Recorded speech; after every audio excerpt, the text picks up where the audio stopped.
What's up guys, Jack here with a long overdue update. I did finish hiking the Appalachian Trail, did the whole thing, the last 750 miles. The whole focus was just go, go, go. There was pretty much nobody else on the trail. Everyone that I had been hiking with either dropped back behind me or had gone on ahead, and it was just me. The shelters were mostly empty, the trees were dying, and really it wasn't super fun or exciting. It was getting really cold. There were a number of nights towards the end where the temperatures had dropped down to the 20s, and I was just really pushing big miles. I had I had a 44.7 mile day where I decided to see what would happen if I would just hike all night. So that was in New York. I hiked up and over Bear Mountain.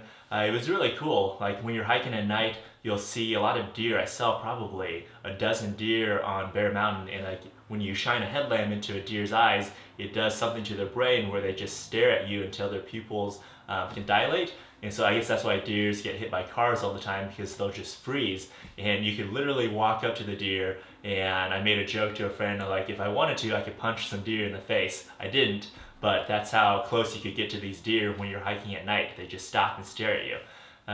So that was pretty cool. It was really, really tough. So it just kept going, tried to hit about 20 miles a day. I finished up in Harper's Ferry with a 33-mile day. That was another pretty big day. And by this time, the sun set at around 5 o'clock, just set super early. And so every night I was hiking 3 or 4 hours at night. And that was another really good experience because in the beginning, you know, you really don't hike in the dark. And I tried not to stay anywhere by myself, but towards the end, every night I was hiking 3 or 4 hours alone in the dark, and then I'd get to a shelter or a camp spot, and I'd be the only one there, so I'd be camping there by myself.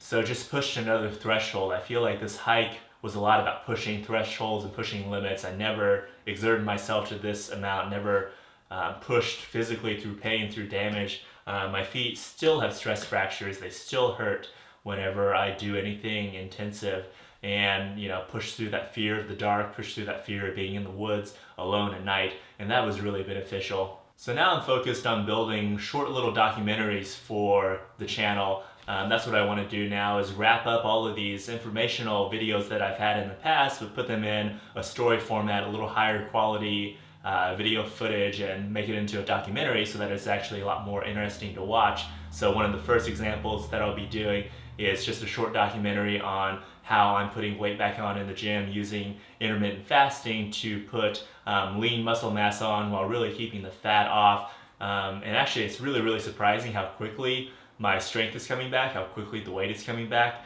and how much strength was actually preserved through the hike, even though I didn't touch a weight or touch a gym for about 7 months. That's what's coming up on the channel. If you have questions about what it was like to hike the Appalachian Trail, or any other random questions, put them in the comments. I check them pretty regularly in the first week that I put a video up, so put questions down. I'll be making a lot more further videos coming up.